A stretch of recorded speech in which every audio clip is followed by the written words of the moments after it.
اللهم آمين اللهم آمين اگر از جانب معشوق نباشد کشاشه قلب عاشق بیچاره نرسد بزای او معبود گو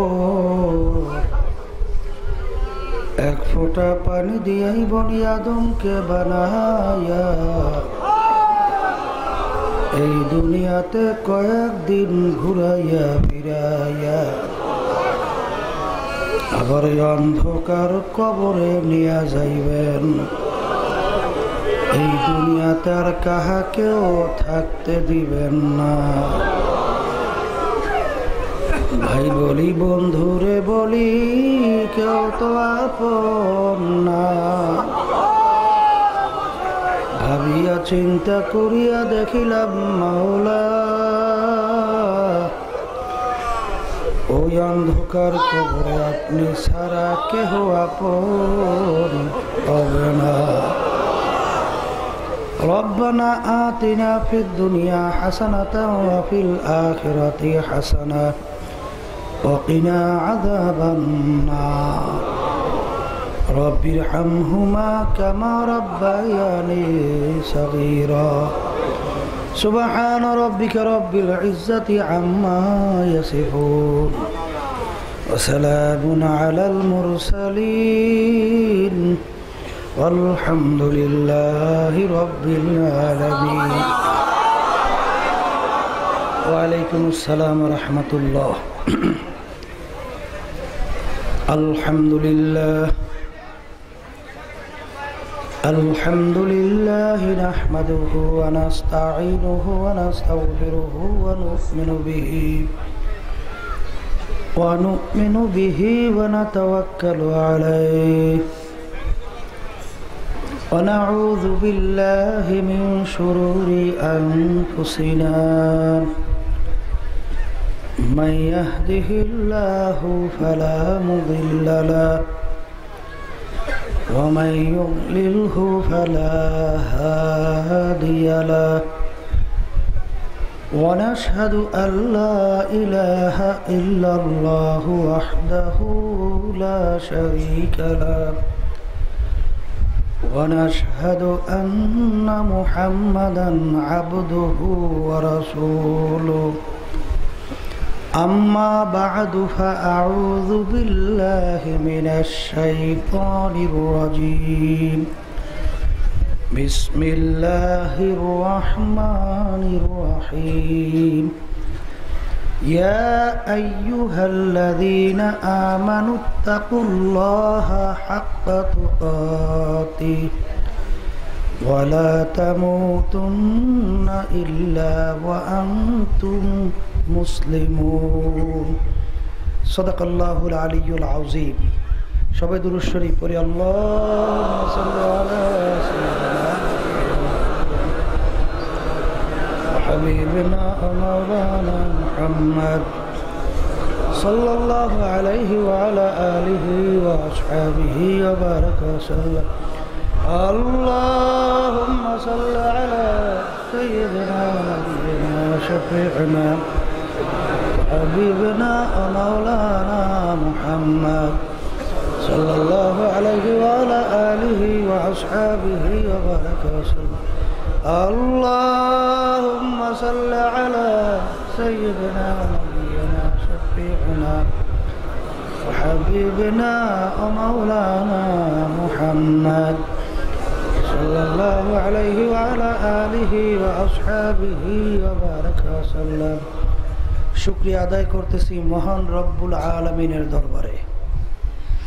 রব্বুল আলামিন আপনাকে আমাকে দুনিয়ার সমস্ত কাজ থেকে বিরত রেখে উলামায়ে কেরামদের মজলিস, বিশেষ করে জাকিরিন শাকিরিন বান্দাদের মজলিস ফিতনা ফাসাদের যুগ, দিনী মাহফিলে আসার বসার আলোচনা করার শোনার যে তৌফিক দান করলেন, শুকরিয়া তার সবাই বলি আলহামদুলিল্লাহ। লাইন শাকারতুম লাযীদান্নাকুম ওয়ালা ইন কাফারতুম ইন্না আযাবি লাশাদীদ। আল্লাহ রাব্বুল আলামিন বলছেন, আমার পক্ষ থেকে যদি নেয়ামত পাও শুকরিয়া আদায় করো। যদি শুকরিয়া আদায় করতে পারো, নেয়ামত তোমাদের উপর আরো বাড়াইয়া দেব। শুকরিয়া আদায় না করলে নেয়ামত তো বাড়ানো হবেই না, বরঞ্চ শক্ত আযাব তোমাদের উপরে চাপাই দেওয়া হবে। আমরা মাহফিলে যারা আসছি, নিয়াত যাদের সহি, লক্ষ লক্ষ নেকি আমল নামায় জমা হবে।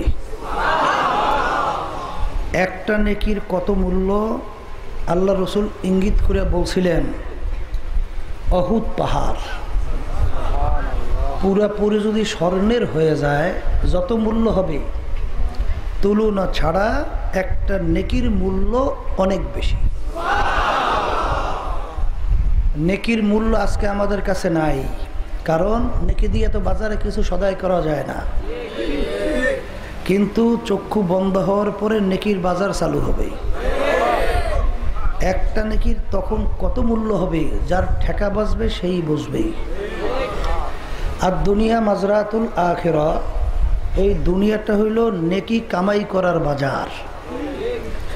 এই দুনিয়া থাকা অবস্থায় নেকি সংগ্রহ করার পরে এখান থেকে রওনা করা লাগবে। তার নিয়াত সহি করে বসেন, আল্লাহ রাব্বুল আলামিনের কাছে দোয়া করেন, কারণ জফুল কালাম হাদিসের ভিতরে আসছে আল্লাহর হাতেই। বন্দাবান্দি আল্লাহর কাছে চাওয়ার মতো যদি চাইতে পারে, কাউকে আল্লাহ বঞ্চিত করবেন না। দাহিয়ে কলবি রাদিয়াল্লাহু তাআলা আনহু খবর আপনারা ঘটনা জানেন, আরো অনেক সাহাবায়ে কেরামদের ইতিহাস জানেন। আল্লাহ রাব্বুল আলামিনের দরবারে মাপ চাওয়ার পরে পাহাড় পরিমাণ গুনাহ আল্লাহ মাফ করে নেকের দ্বারা গুনাহকে পরিবর্তন করছে। এই জন্য আল্লাহ রাব্বুল আলামিন গফুরুর রহিম, রহমানুর রহিম। এইটা শুনলে যেরকম আমাদের খুশি লাগে, কিন্তু অন্যদিকে আল্লাহ রাব্বুল আলামিনের কহারিয়াত যে সিফাত আছে, সেদিকে তাকাইলে ভয়ও করে। এই জন্য আলী রাদিয়াল্লাহু তাআলা বলছিলেন, আল ঈমানু বাইনাল খাউফি ওয়ার রাজা। ঈমান হলো আশা নৈরাশার মাঝখানের অবস্থানের নাম হলো ঈমান। ভয়ও যেরকম থাকা লাগবে, আশাও থাকা লাগবে। শুধু আশায় গা ভাসায় দিলে হবে না, যদি আল্লাহ মাফ না করে। এই জন্য বলেন কথা ঠিক, এই ভয়ও কি থাকতে হবে। তা যাই হোক,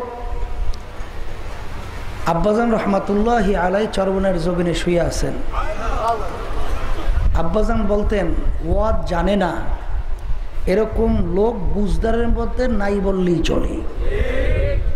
নামাজ পড়া কি, রোজা রাখা, ধনী হলে হজ যাকাত আদায় করা, পর্দা করা, জানার পরেও দেখবেন সিংহবাগ মানে না। জোরে বলেন কথা ঠিক কি?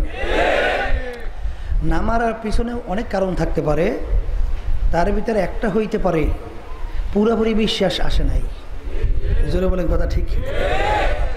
আর যাদের বিশ্বাস একবার আসছে, আল্লাহ রাব্বুল আলামিন তাদের ব্যাপারে ঘোষণা দিয়েছেন, তাকশাইরু মিনহু জুলুদুল্লাযীনা ইয়াখশাউনা রাব্বাহুম সুম্মা তালিনু জুলুদুহুম ওয়া কুলুবুহুম ইলা যিকরিল্লাহ। এমন কিছু বান্দাবান্দি দুনিয়ার ভিতরে আছে, যারা আমি মাওলার আযাব ও গজবের কথা শুনলে তাদের শরীরের চামড়া থরথর করে কাঁপে, তাদের কলব থরথর করে কাঁপে ওঠে। এই জন্য এর তাফসিরে লেখছেন, কামেল ইমানদার ওই পর্যন্ত হওয়া যাবে না যতক্ষণ পর্যন্ত মাওলার ভয়, জাহান্নামের ভয় এরকম অবস্থান যদি তৈরি না হয়। তা যাদের বিশ্বাস পুরোপুরি আসছে তাদের গুনার কথা মনে পড়লে এইভাবে তাদের ভিতরে ভয় এসে যায়। ওমর রাদিয়াল্লাহু তাআলা বলছিলেন, কিয়ামতের ময়দানে যদি ঘোষণা হয় সমস্ত লোক জাহান্নামী, একটা লোক বেহেশতি, আমার আশা হয় আল্লাহর রহমতের দিকে তাকালে সেই লোকটা আমি ওমরও হইতে পারি। আর যদি এই ঘোষণা হয় সমস্ত লোক আজকে বেহেশতি, একটা লোক জাহান্নামী, আল্লাহর আযাব ও গজব, আল্লাহর কহারিয়া সিফাতের দিকে তাকাইলে আমার এই ভয় হয় সেই লোকটা আমি ওমরও হইতে পারি। তাহলে যেরকম ভয়ও থাকা লাগবে এরকম আশাও থাকা লাগবে। কথা ঠিক না? তা আমি আপনাদের সামনে কোরআনুল কারীম থেকে আয়াত শরীফ প্রথম তেলাওয়াত করে শোনাইছিলাম।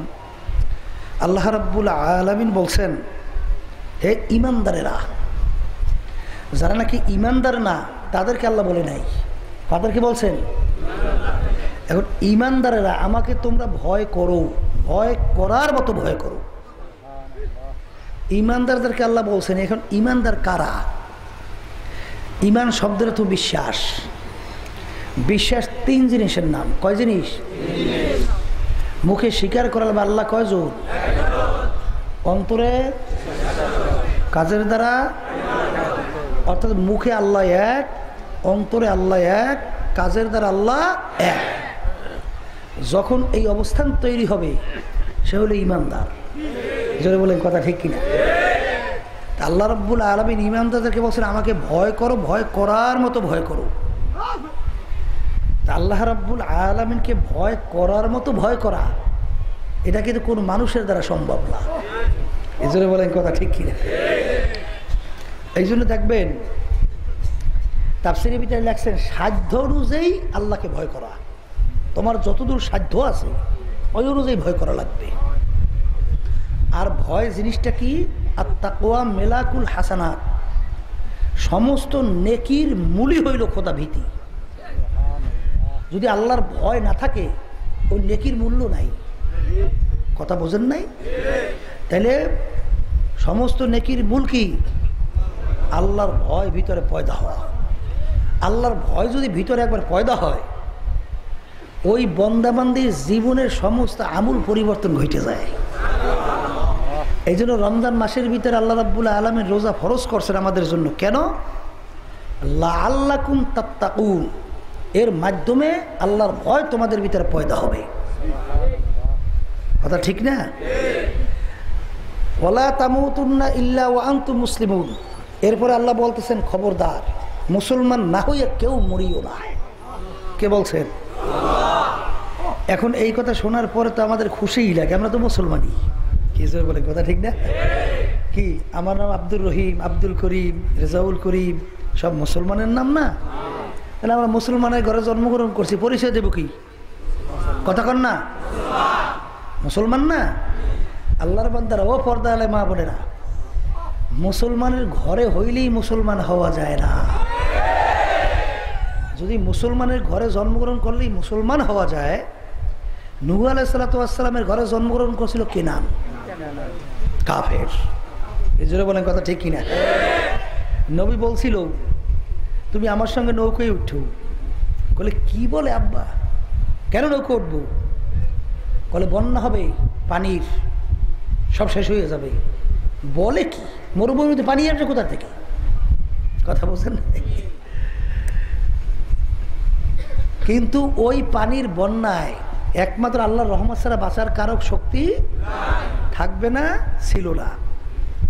ছেলে কথা শুনে নাই, ওদিকে বুড়ি মায়ের খবর জানেন। বুড়ি মাকে নূহ আলাইহিস সালাম বলছিলেন মাগো নৌকে উঠেন, আল্লাহর কুদরত, বন্যা শুরু হয়েছে, বুড়ির কথা মাওলায় ভুলেই দিস, মনে নাই। এখন ছেলেকে যখন পানি ঢেউতে ফালাইয়া দেয়, বলে মাবুদ গো আপনি তো বলছেন আপনি আমার আহালকে ধ্বংস করবেন না, আমার ছেলে তো আমার আহাল, তাকে আপনি ধ্বংস করেন কেন? তখন আল্লাহ রাব্বুল আলামিন বলছেন নুহু লাইসা মিন আহলি, কেনান তোমার ছেলে হইতে পারে কিন্তু তোমার আহাল না। তাহলে মুসলমানের ঘরে হইলেই মুসলমান হওয়া যায় না। তা যাই হোক, মুসলমান ঘরে জন্মগ্রহণ করিয়া মুসলমান হওয়া যায় না, তাই মুসলমান হওয়া যায় কি করলে, এইটি আমাদের পরিচয়ের জন্যই মূলত আলোচনা। যেটা বলেন কথা ঠিক না বেঠে? মুসলমান আরবি শব্দ, ইংরেজি বলে সারেন্ডার, বাংলা অর্থ আত্মসমর্পণ। মুসলমান শব্দের অর্থ কি? একেবারে বাংলায় মুখস্থ করেন, আত্মসমর্পণ। অর্থাৎ যে যার কাছে আত্মসমর্পণ করে, আত্মসমর্পণকারী নিজের ব্যক্তিগত আর শক্তি, চালাকি, বুদ্ধি আর চলে না। যার কাছে আত্মসমর্পণ করবে সে যেইভাবে বলবে ওইভাবে চলার নাম হলো আত্মসমর্পণ। এই জন্য এক কবি এক কথায় বুঝাইছেন, মুসলমানি বুয়াদ গরদান নেহাদান, মুসলমানি বুয়াদ গরদান নেহাদান, এনানে খোদ বাদাস্তে খাজাদাদান। একটা ঘোড়ার মুখের ভিতরে যখন সওয়ারি লাগাম লাগায়, ঘোড়ার নিজের ব্যক্তিগত আর শক্তি, বুদ্ধি, চালাকি চলবে? সওয়ারি যেভাবে চালাবে ওইভাবে ঘোড়ার চলা লাগবে। কথা ঠিক কিনা? আর যদি ঘোড়া নিজের ইচ্ছা অনুযায়ী চলে, লাগাম লাগানো হয় নাই। জোরে বলেন কথা ঠিক কিনা? আমরা যারা মুসলমান দাবি করি, কলেমা পড়েন নাই, এরকম মুসলমান আছেন কে না? কথা কর না কা? কি সবাই কলেমা পড়ছেন না? কলেমা পড়ার অর্থ কি? কালেমার লাগান মুখে লাগাইছে। এখন আর স্বাধীনভাবে চলা যাবে না, এখন আর স্বাধীনভাবে আর চলা যাবে না। যদি কেউ স্বাধীনভাবে ইচ্ছা মতো চলেন, আপনি মুসলমান ঘরে হইতে পারবেন, মুসলমান হইতে পারেন নাই। এই জোরে বলেন কথা ঠিক কিনা? এখন যেহেতু কলেমার লাগাম লাগাইয়া, এই লাগাম ছাড়ছেন কার হাতে? হ্যাঁ, সরি, কাকে বানাইছে? কার কাছে সারেন্ডার করছেন? এই জন্য অনেক সময় আমি বলি, আমার আব্বাজারও বলতেন, অনেক আল্লাহর বান্দাবান্দিরা আছে, তাদের লাগাম ছাড়ছে আমেরিকার বুশের হাতে, কেউ ছাড়ছে লন্ডনের বেলেয়ারের হাতে, কেউ ছাড়ছে বিশেষ করে বাংলাদেশের দুনিয়াদার দলের নেতা নেত্রীর হাতে। নেতা নেত্রী কয় ওইটা মানে, আল্লাহ এবং আল্লাহর রসুল কয় সেইটা মানে না। তাহলে তুমি মুসলমান দাবি করো, মুসলমান হইতে পারো নাই, আর জোর করে মুসলমান হওয়া যায় না। এই জোরে বলেন কথা ঠিক না ভাই? ব্যক্তিগত জীবনে মালিকের হুকুম আছে না নাই? ব্যক্তিগত জীবন যে আল্লাহর হুকুম অনুযায়ী চালাবে, সেই মুসলমান দাবি করতে পারবে। পারিবারিক জীবনে সেখানে যে আল্লাহর হুকুম অনুযায়ী চালাবে, হ্যাঁ, মুসলমান দাবি করতে পারবে। কামাইতে খরচে আল্লাহর হুকুম অনুযায়ী চালাবে, মুসলমান দাবি করতে পারবে। রাজনৈতিক ক্ষেত্রে বুঝি মালিকের হুকুম নাই, এত চালাক হইছে। আমার আব্বাজান ফেরাই বলতেন, যে ইঞ্জিনিয়ার ইঞ্জিন তৈরি করে, সেই ইঞ্জিনিয়ার ইঞ্জিন সম্পর্কে ভালো জানে না, যে ইঞ্জিনের কোন পাইপের ভিতরে তৈল ঢুকাইতে হবে, কোন পাইপে মোবিল ঢুকাইতে হবে। যদি কেউ চালাকি করিয়া মোবিলের পাইলে তৈল ঢুকায়, ওই ইঞ্জিন ভালো চলবে? তাইলে রাজনৈতিক ব্যাপারে আমার মালিক বোঝে না। বরঞ্চ আমি অনেক সময় বলি, ইসলাম শব্দের অর্থ শান্তি। ইসলাম শব্দের অর্থ কি? আর তোমরা যে মানব রচিত তন্ত্রমন্ত্র যে চলো, সব অশান্তি, সব অশান্তি, মারামারি, কাটাকাটি। নাহলে একটা মানুষ মাইরে ফেলানো, এই মানুষটা কোনোদিন ফেরত আসবে না। তুমি যাকে মারো, তোমাকে যদি মারিয়ে ফেলে, তুমি ফেরত আসবা? জোরে বলেন কথা ঠিক না বাড়ি? এই জন্য হাদিসের ভিতরে আসছে যে একটা মানুষকে যদি হয়তো কেউ মারে, তাহলে তামাম দুনিয়ার সমস্ত মানুষকে মারার শামিল। সে যেন তামাম দুনিয়ার সমস্ত মানুষকে মারল। এটা ইসলাম থিওরি দিছে। আর অনেক কইতে পারে, হুজুর ইসলামের নামে অনেকে যে বিভিন্ন সন্ত্রাসী কার্যক্রম, বিভিন্ন কাজে মানুষ মারে, এটা ইসলামে নাই। এটা কিতে নয়? ইসলামের ভিতরে জেহাদ আছে। কি আছে? জেহাদ কাকে বলে বোঝা লাগবে। মুসলমানের ইতিহাস বলে দেখবেন, মুসলমান কখনোই কোনো সময় কারো উপরে কখনোই আগে আক্রমণ করে নাই। যখন নাকি আক্রমণ আসছে, প্রতিহত করছে। কি কথা ঠিক? আর অন্যায় এর বিরুদ্ধে ন্যায়কে প্রতিষ্ঠার জন্য জিহাদ করছে। যদি বলেন কথা ঠিক কিনা? অন্যায় দূরীভূত করা, ন্যায়কে প্রতিষ্ঠিত করা, এটা দরকার নাই না? নাই। অনেকে আবার ইসলামের ভয় ভাই, কেন ইসলামের ভয় দেখাইছে তো। কি জোরে করেন কথা ঠিক না? এটা গ্রাম্য কথা আছে না, চুন খাইয়ে মুখ পুড়িয়ে দৌড় দেখলে ভয় পায়। কারণ ইসলামের কথা শুনলে মুসলমান সন্তান ভয় পায়। শুনছে ইসলামী বেড়ে এমন কঠিন আইন, ধরলি চুরি করলে হাত কেটে দেয়। কি চুরি করলে হাত, এই যে শূন্য করলে এত বড় কায়দা, কিন্তু সব চোরের কিন্তু ইসলাম হাত কাটার নির্দেশ দেয় নাই। এটা কিন্তু বোঝা লাগবে। যেই চোর অভাবে চুরি করবে, কিতে ওই অভাবী চোরের হাত কাটার নির্দেশ ইসলামে নাই। কিন্তু যেইটা স্বভাবে চুরি করবে, ইসলাম বাসে ওইটার ধরে হাত কাটু। আমাদের সে বাংলাদেশের ভিতরে এমপি, মিনিস্টার, এই বড় বড় অফিসার, এরা কি অভাবে চুরি করে না স্বভাবে? এগুলোর হাত কাটা দরকার আছে না নাই? খালি একটার ওদের হাত কেটে দেন, দেখবেন বাংলাদেশ সব সুস্থ। বলে কথা ঠিক কিনা? এই স্বভাবের চোরগুলার জন্যই আজকে গরিব দিনের দিন গরিব হয়, আর ওরা আঙ্গুল ফুললে বটগাছ হয়। বলে কথা ঠিক না? ইসলামের থিওরি বোঝেন মেয়া, সৌদি আরব যাইয়ে দেখেন 20 বছরে একটা হাত কাটার নমুনা আছে, কথা কর না কা। আর আমি কোথাও আসে দেখি খালি ফাঁসি দিতেই আছেন, বছর দেখি লাইন সে লাইন, কি কথা কর না কা। আর এই ইসলামী রাষ্ট্রের ভিতরে তো 30 বছর 50 বছর একটা হাত কাটা নাই, কি কথা ঠিক কিনা? এই জন্য আমার বাজানদেরকে বলবো, ইসলাম সম্পর্কে বোঝা লাগবে। শুধু মানুষ না, একটা পিঁপড়ার পর্যন্ত অধিকার ইসলাম নিশ্চিত করছে, এই কথা ঠিক না? এবং ইতিহাস পড়লে দেখবেন, যেই দেশের ভিতরে যখন ইসলামী নিয়ম ছিল, অন্য দেশের বিজাতিরা পর্যন্ত তাদের দেশ ছেড়ে শান্তির লক্ষ্যে ইসলামী রাষ্ট্রে এসে বসবাস করছে। ইসলাম সম্পর্কে বুঝাইতে যাইয়া আমার বলতে হয়, আমি কিন্তু চেয়ারম্যানও ছিলাম, কথা বুঝছেন? আমাদের ইউনিয়নে প্রায় 8.5 বছর আমি চেয়ারম্যান ছিলাম। সেখানে প্রথম যখন আমি নির্বাচনে দাঁড় হয়েছি, তখন এক হিন্দু, সেদিনকার ওর লাগে দেখা হয়েছে, ও আমার কয়, একেবারে ও স্বর্ণের দোকান করে, আমার পিছনে ডাইকে নিয়ে কয়, হুজুর আমাদের হিন্দুরা আপনাকে ভোট দেবে না কেন? বলে, হুজুর আপনি যদি চেয়ারম্যান হন, তাহলে আপনাকে আমাদের মন্দির টন্দির সব ভাঙ্গি ফেলাইয়ে দেবেন। এইটা আমাদের হিন্দুদের ভিতরে সিদ্ধান্ত হয়েছে, এই জন্য আপনাকে কেউ ভোট দেবে না। আমি বলি, ইন্যা সম্পূর্ণ মিথ্যা কথা। ইসলাম তো মন্দির ভাঙ্গেই না, বরং সারা সাজাইয়ে দেয়। হুজুরে বলে কথা ঠিক না বাড়ি? বলে, হুজুর কাজ হইবে কি, ভোট দেবে না? এই যে কটার পরে আলহামদুলিল্লাহ আমি তো চেয়ারম্যান হয়ে গেছি, ওরা তেমন ভোট দেয় নাই, কথা বলছেন। এর পরবর্তীতে আলহামদুলিল্লাহ হিন্দুরা বলা বলে শুরু করছে, হুজুর চেয়ারম্যান হওয়ার পরে আমরা ঘরের দরজা খুলে ঘুমাই। শুধু এলাকায় না, বাইরেও বলা শুরু করছে। এবার আমার ছোটো ভাই আবুল খারও চেয়ারম্যানের দাঁড় হয়েছে। দাঁড় হওয়ার পর আমি যে ভোট পাইয়ে মানে নির্বাচিত হয়েছিলাম, এর সে প্রায় 1,500-2 হাজার ভোট আরও বেশি হয়ে এসে নির্বাচিত হয়েছে। এইবারে যে কয়েকদিনের নির্বাচন গেল, এরপরে প্রায় 5,000 কাছে ভোট পাইয়ে বেশি এইবার নির্বাচনে ফার্স্ট হয়েছে। মানে 5,000-এর মতো বেশি 2 দলের সে, কথা বোঝেন? কারণ বাজানদেরকে বলবো, এই জন্য আব্বাজান রহমতুল্লাহ অনেক সময় বলছিলেন যে আফসুস, ইসলাম জিনিসটা কি বুঝাইতেও পারলাম না আর দেখাইতেও পারলাম না। শান্তির জন্য আসছে ইসলাম। আল্লাহ রসুলকে আল্লাহ পাঠাইছেন, ওমা আরসালনাকা ইল্লা রাহমাতাল লিল আলামিন, আমি আমার নবীকে পাঠাইলাম সমস্ত জাহানের জন্য রহমত স্বরূপ। কখন আল্লাহ নবী আসছিলেন?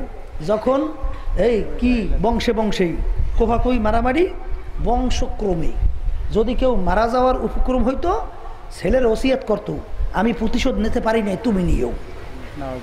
যেই যুগের ভিতরে দেখে আসছি, দাহিয়া কলবি রাদিয়াল্লাহু তাআলা নাম যে বলছিলাম, ওই যে জ্যান্ত মেয়েটা যে কবর দিয়েছে, সেই কবরের ওখানেও আমি সেদিনকারও যাই আসছি, মানে ওখান থেকেই গেছি। এই জ্যান্ত মেয়েকে জ্যান্ত অবস্থায় গর্ত খুঁটে মাটি দিয়েছে, এত বড় জাহেল, এত বড় পাষাণ। তা আল্লাহর নবী আইসা এইয়া সব একেবারে চিরতরে উৎখাত করছে। উৎখাত করিয়া কাফেররা পর্যন্ত আল্লাহর নবীকে ঘোষণা দিয়েছেন আল আমিন, এসে সত্যবাদের দুনিয়াতে নাই। এবং ওদের ভিতরে ঝগড়াঝাটি বাজলে আল্লাহর নবীকে সালিশদার মানত, আল্লাহর নবী যে বিচার করতেন, সমাধান দিতেন, উভয় পক্ষ মানত। কি জোরে বলেন কথা ঠিক কিনা? এই জন্য আমার বাজানদেরকে বলবো, পর্দা আলে মা বোনদেরকে বলবো, মুসলমান কাকে বলে বোঝা লাগবে। মুসলমান প্রতিটা ক্ষেত্রে আল্লাহর হুকুম যদি মানতে পারবে, সে হলো মুসলমান। রাজনৈতিক ক্ষেত্রে, সামাজিক ক্ষেত্রে, অর্থনৈতিক ক্ষেত্রে, এমনকি নিজের ব্যক্তিগত জীবনে, প্রতিটা ক্ষেত্রে যখন আপনি প্রতিটা আল্লাহ এবং আল্লাহ রসুলের হুকুম অনুযায়ী চলবেন, নিজের জীবনকে চালাবেন, তাহলে আপনি মুসলমান হিসেবে দাবি করতে পারবেন। এই কথা ঠিক। আর যদি না চালাইয়া খোদা না খাস্তা কবরে যান, আল্লাহ রাব্বুল আলামিন কি বলছেন? ওয়ালা তামুতুন্না ইল্লা ওয়া আনতুম মুসলিমুন, খবরদার মুসলমান না হইয়া কেউ মরিও না। এ কবরের যাত্রীরা, আল্লাহর বান্দারা, আজকে খোদা না খাস্তা কেউ যদি মুসলমান না হইয়া মরিয়া যাও, কবরে কিন্তু জায়গা নাই। আর তোমার যে হারামকে হারাম বলো নাই, ঘুষকে ঘুষ বলো নাই, সুদকে সুদ বলো নাই, পরের মাল ঠগাইয়া নিজের মাল বাড়াতে অনেক সময় চিন্তাও করো নাই, সরকারি মাল লুটপাট কইরা নিজের সম্পদ তৈরি করলা, সুন্দর সুন্দর বিল্ডিং তৈরি করলা, টাইলস দিয়া সাজাইলা, এয়ার কন্ডিশন দিয়া সুন্দরভাবে রুম সাজাইলা, ওই বাড়িতেও জায়গা দিবে না। বাজারেরা বছর খানিক বা বছর 2-1 আগে ফরিদপুর গেছিলাম, তখন একটা লোক আমার কাছে বলতেছিল, হুজুর এলাকার ভিতরে সবচেয়ে বড় ধনী, সে মারা যাওয়ার পর যখন নাকি আস্তে আস্তে দিন আস্তে আস্তে অন্ধকার হয়ে আসতেছে, ঘরের ভিতর থেকে ডাক দিয়া বলে, একে ঘরে সন্ধ্যার পরে রাখা যাবে না, ছোট ছোট বাচ্চারা মরার লাশ দেখলে ভয় পাইবে। আখারে মসজিদ থেকে খাট বের কইরা খাটের ভিতরে উঠে আর সারা রাত নিয়া মসজিদের বারান্দা ফালাইয়া রাখলো, ঘরের ভিতরে জায়গা দিল ওলা। ও আমার আরাম প্রিয় বাবারা, ও আমার বড়লোক বাবারা, ও আমার ধনী বাবারা, মনকে প্রশ্ন করো, আখারে যাদের জন্য তুমি বলো আমার সব কিছু, আসলে কেউ তোমার আমার আপন না রে বাজান। যদি অল্প বয়সে তুমি মারা যাও, তোমার স্ত্রী অন্য স্বামী নিয়ে আনন্দ ফুর্তে লিপ্ত হয়ে যাবে, আর তোমার স্বামী আল্লাহু আকবার, স্ত্রী যদি মারা যায় অন্য মেয়েকে বিবাহ করিয়া আনন্দ ফুর্তিতে লিপ্ত হবে। আরে আজকে ছেলের জন্য, মেয়ের জন্য, স্ত্রীর জন্য আল্লাহর হুকুম ঠিক মতো পালন করতে পারো না, কিন্তু একটু চিন্তা করে মনকে বুঝাও রে মন, যাদের জন্য জীবনটা শেষ করলাম, কই তারা তো আমার কবরে কেউ আপন না। আমার কবরে আমার একাই, আমার কবরের প্রশ্নের উত্তর দেওয়া লাগবে আমার একাই। আরে ওই কবরে যদি আমি ঠিক মতো মুসলমান না হইয়া কবরে যাই, আমার মালিক হুকুম দেবে, ওরে মাটি নাফরমান আমার হুকুম না মানিয়া কবরে আইছে, কবরে মাটি 2 পাশ থেকে এমন ভাবে চাপ দিবে, এক পাজরে হাত দিয়ে অন্য পাজরে মিশাইয়া দেবে। আল্লাহর নবী বলছেন, ও আমার উম্মতেরা, যদি মুসলমান না হইয়া নাফরমান হইয়া কবরে যায়, আল কবরু আল্লাহু আকবার রওজাতুম মিন রিয়াজিল জান্নাহ আও কবরু হুফরাতুম মিন হুফারিন নার। আরে ওই নাফরমানের কবর আসল কবর থাকবে না, কোন কোন নাফরমানের কবরের ভিতরে জাহান্নামের আগুন এসে ধরিয়া যাইবে। আরে আল্লাহু আল্লাহ আল্লাহ চরমনের একজন মুজাহিদ ওই ঢাকা গোরস্থানের মধ্যে কবরের ভিতরে নাইমে তিনি মোরাকাবা করত। হঠাৎ যখন কবরের ভিতরে পা দিল, হঠাৎ তার কবরের ভিতরে ঠোস লাগিয়া গেছে। সেই ঠোসাইছে দাদাজানকেও দেখাইছে, আব্বাজানকেও মনে নাই দেখেন। পরে দাদাজান বলছিলেন, তুমি একটা নাফরমানের কবরের ভিতরে নামছিলা, এই জন্য তোমার ওই কবর পায়ের ভিতরে ঠোস লেগে গেছে। ও আল্লাহর বান্দার পর্দালে মা বোনেরা, মুসলমান যারা ইমানদার তাদের জন্য আমাদের কথা, আর যারা ইমানদার না তাদের সঙ্গে আমাদের কোনো কথা নাই। বাবারে মুসলমান যারা ইমানদার তারা বিশ্বাস করবে, আল্লাহর নবী বলছেন নাফরমান হইয়া কবরে গেলে কবর আসল কবর থাকবে না, এই কবর জাহান্নামের একটা আগুনের গাড়া হবে। আর ওই আগুন কেমন আগুন? আল্লাহর রসুল বলছেন মুসলমান বিশ্বাস করাই লাগবে, এই দুনিয়ার আগুনের চেয়ে 70 গুণ তেজের আগুন জাহান্নামের আগুন। আল্লাহ আপনি আমাকে আমাদের সবাইকে মাফ করিয়া দিয়ে ওই আগুন সম্পর্কে আমার মাওলা নিজে পরিচয় দিয়েছেন, নারুল্লাহিল মুকাদাতুল্লাতি তাত্তালিউ আলাল আফইদা। জাহান্নামের আগুন এমন তেজের হবে শরীরের যে কোনো জায়গা লাগার সঙ্গে সঙ্গে আগুন যাইয়া কলিজা পর্যন্ত পুচ্ছা যাইবে। আল্লাহ আপনি আমাকে আমাদের সবাইকে মাফ করিয়া দেন। ও কবরের যাত্রীরা, আল্লাহর বান্দারা, ও ইমানদার আমার বাবারা, পর্দা আলে মা বোনেরা, এই কথা কিন্তু সব বিশ্বাস করা লাগবে বাজার। ও আল্লাহর বান্দারা, আল্লাহ রাব্বুল আলামিন জাহান্নাম তৈরি করার পরে আল্লাহু আকবার, আল্লাহু আকবার, ফেরেশতাদেরকে বলো, ফেরেশতারা জাহান্নামের আগুনকে তেজ করো। 1000 বছর পর্যন্ত আগুন তেজ করতে করতে করতে করতে হাত্তা মাররাত, আগুন একেবারে লাল টকটকে আগুন হয়ে গেল। আল্লাহ রাব্বুল আলামিন বললেন, ও ফেরেশতারা, এই আগুনে হবে না। আমি ওর বিচার চাইয়া চাইয়া দেখছি, আমি ওদের জন্য সমস্ত মাকলুকাত তৈরি করছিলাম। ও একটা গাভী গরু বাড়িতে পারলো, গাভী গরুটা এক জায়গায় বাঁধলো, বাচ্চাটাকে নিয়ে আর এক জায়গায় বাঁধলো। বাচ্চা রাত্রে গভীরে গলা শুকাইয়া গেল, এম্বা এম্বা কইয়া ডাক দেয়। আরে মনে হয় যেন বাচ্চা বলতেছে, মাগো আমার গলা শুকাইয়া গেছে, আমাকে একটু দুধ দাও। গরু কেমন জানি উত্তর দেয়, বাচ্চা রে, তোকে আমাকে আমার মাওলা বানাইছে বন্দা বান্দির খেদমতের জন্য।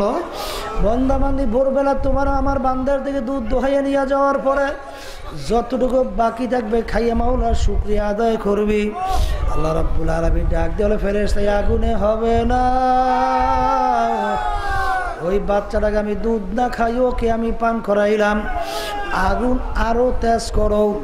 আবার 1000 বছর পর্যন্ত আগুন তেজ করতে করতে আগুন একেবারে সাদা দবদবে হয়ে গেল। রব্বুল আলামিন বলে, আগুনে হবে না। আরে মুরগির বাচ্চাটা চেউ চেউ করছিল, মুরগিটা ধরিয়া জবাই দিয়া খাইছিল। খা বান্দাবাদি, তোর জন্য আমি তৈরি করছি।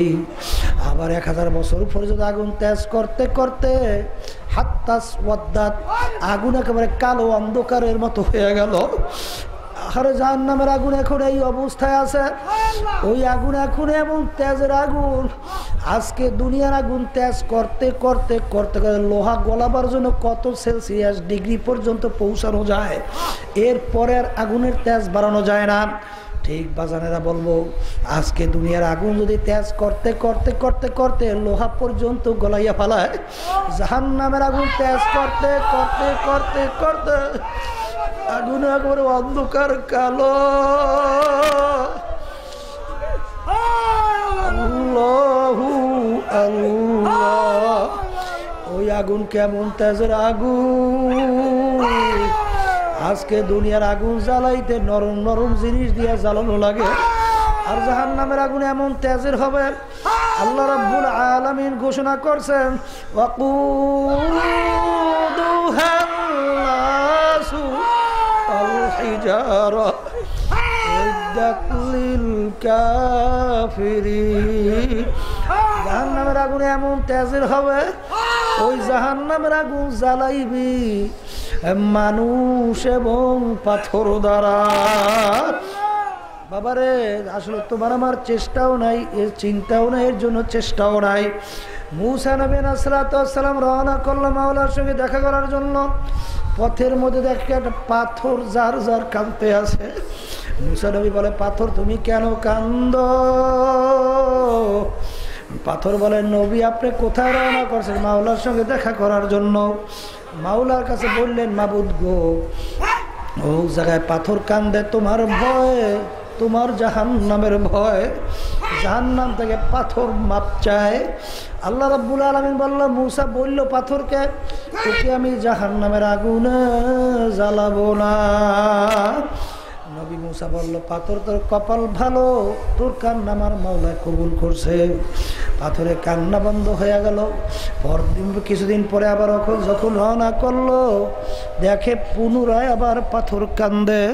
নবী ধমক দিয়ে বলল, পাথর তুমি কেন কান্দ? তুমি কি আমার কথা বিশ্বাস করো নাই? পাথর বলে, জামানা নবী মূসা বিশ্বাস করছি, কিন্তু আমি চিন্তা ভাবনা করে দেখলাম, আমি পাথর যদি না কানতাম আপনার নজরে আমি পড়তাম না, আর আপনার নজরে না পড়লে আমি পাথর বুঝি জাহান্নাম থেকে মাফ পাইতাম না। এই জন্য আমি কান্না আর ছাড়বো না। বাবারে আসলে তোমার আমার চিন্তাও নাই, চেষ্টাও নাই, চোখেও পানি নাই। দাদাজান রহমাতুল্লাহ আলাই যখন নাকি আল্লাহু আকবার গারো পাহাড় দেখার জন্য গেলেন, হঠাৎ একটা গাছের গোড়ায় বসে দাদাজান আউ আউ করে চিল্লাইয়া কান্দে। সাথীরা দৌড়ে গেছে, হুজুর কান্দে কেন না, অসুস্থ হইয়া পড়ে। দাদাজান কি বলে, হুজুর আপনি কেন কান্দেন? তখন দাদাজান বলে, ওই গাছের দিকে ইঙ্গিত করে বলে, তাকাইয়ে দেখো পাথরগুলা কিভাবে কান্দে। ওরা কাঁদতে কাঁদতে লহর জারি করিয়া দিছে। আরে তোমার আমার দিল কি পাথরের চেয়েও শক্ত হইয়া গেল। তোমার আমার গুনার কথা মনে করিয়া, জাহান্নামের কথা মনে কইরা, মাওলার আযাব ও গজবের কথা মনে কইরা তোমার আমার চোখে কেন পানি আসে? ও আল্লাহর বান্দার পর্দালে মা বোনেরা, আমার মাওলা জাহান্নাম এবং বেহেশত পাশাপাশি কায়েম করবে। আহারে কত বড় লোক, তারা জাহান্নামের আগুনে জ্বলতে জ্বলতে কলিজা পুড়িয়া ছাই হইয়া যাইবে, আর ওদিকে গোলাম বেহেশতের মধ্যে নাজেমাত খাইবে। ডাক দিয়ে মালিক বলবে, গোলাম রে তুই আমার মাওলার হুকুম মানছিলি, আমি মাওলার হুকুম মানি নাই, আমার মাওলার ওয়াদা সত্য হইয়া গেছে। আরে একটু নাজেমাত দে, কলিজা আগুনে জ্বলতে জ্বলতে ছাই হইয়া গেছে। আরে একটু নাজেমাত খাবো, কলিজারা ঠান্ডা করবো। তখন গোলাম ডাক দিয়াল বলো, রে নাফরমান, আমার মাওলা নাফরমানের জন্য জাহান্নামের আল্লাহু আকবার বেহেশতের নাজেমাত হারাম কইরা দিয়েছে। আল্লাহ আল্লাহ। এগুলো আমার বাবাদেরকে বলো, পর্দারে মা বোনদেরকে বলবো, বাজানেরা এই দুনিয়া কিন্তু ক্ষণস্থায়ী দুনিয়ারে বাজান। কোন দুনিয়ার পিছনে পড়ছেন, কোন মাতুবাড়ি সর্দারের পিছনে পড়ছেন? পাগল হও তো মাওলার পাগল হও, পাগল হও তো আমার মাওলার পাগল হও। আর গুনার কথা মনে করিয়া মাওলার দরবারে দুই চোখের পানি ফেলাইয়া কান্দ। আমার মালিক কিন্তু বড় দয়ার মাওলা আল্লাহ। দাইয়ে কলবি রাদিয়াল্লাহু তাআলা আল্লাহর হাবিবের দরবারে যেয়ে বলেন, ইয়া রাসূলুল্লাহ, ইয়া হাবিবাল্লাহ, আমার মাওলা আমার ওই গুনাহ কি মাফ করবে নাকি? হুজুর আমার মেয়েটা যখন বড় হইয়া গেল, আমার মেয়েকে আল্লাহু আকবার আমি সাজাইয়া পরে নিয়ে আর মিথ্যা কথা করে রওনা করলাম, নানা বাড়িতে যাব। ওদিকে পাহাড়ের কিনারে আমি গর্ত খুঁজে রাইখে আসছি, ওকে নিয়ে আমি চাপা মাটি দিয়ে মারবো। হুজুর যখন আমার মেয়ে গর্ত দেখলো, এমন ভাবে জোরে চিৎকার মারলো, আমার পাও জড়াইয়া ধরে কান্দে, আব্বা আপনাকে আমি বাপ বলে আর পরিচয় দেব না, আব্বা কই আর ডাক দেব না, আপনি আমাকে মাইরেন না। এমন ভাবে জোরে চিল্লায়, পাও জড়াইয়া ধরিয়া কান্দে। হুজুর আমি এত বড় পাষাণ, আমার ভিতরে একটু মায়াও জমলো না। আমি ওকে লাথি মেরে গর্তের ভিতরে ফালাইয়া আমি চাপা মাটি দিয়া মারিয়া ফেললাম। হুজুর এই গুনাও কি আল্লাহ আমাকে মাফ করবে? এই কথা শুনে আল্লাহর রাসূলও কান্দে, দাহিয়ায় কলবিও কান্দে। আল্লাহ নবী বলেন, দাহিয়াও কি কোনো মানুষ পারে? কিন্তু দাহিয়া আমার মাওলা রহমানুর রহিম।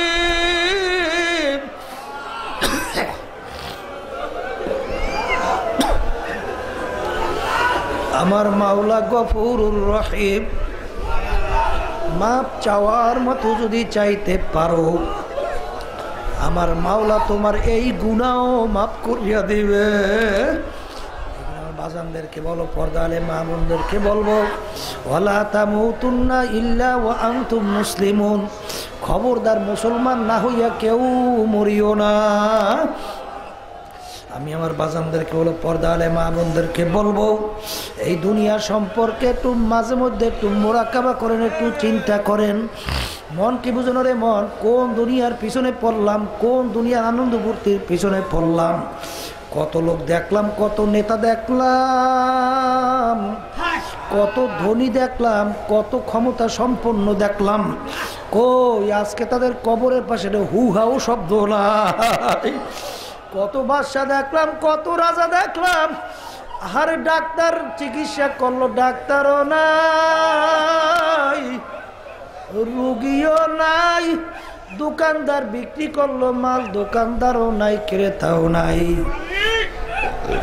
কত লোক বাজারে বাজার করলাম নাই, কত লোক চায়ের টেবিলে চা খাইলাম, তারাও নাই। এমন একদিন আসবে দুনিয়ার সব থাকবে, তুমি আর আমি আর থাকবো না। আল্লাহ রাব্বুল আলামিনের কাছে দোয়া করেন, মাবুদ গো, আপনি আমাদেরকে আপনি মুসলমান না বানাইয়া কবরে নিয়েন না। আল্লাহুম্মা আমিন। এই ঘরের মেয়ে লোকের হাত উঠাও, দু চোখের পানি ফালাও, মাওলার দরবারে কান্দো আর মাপ চাও। যদি কান্না না আসে মনকে বুঝো রে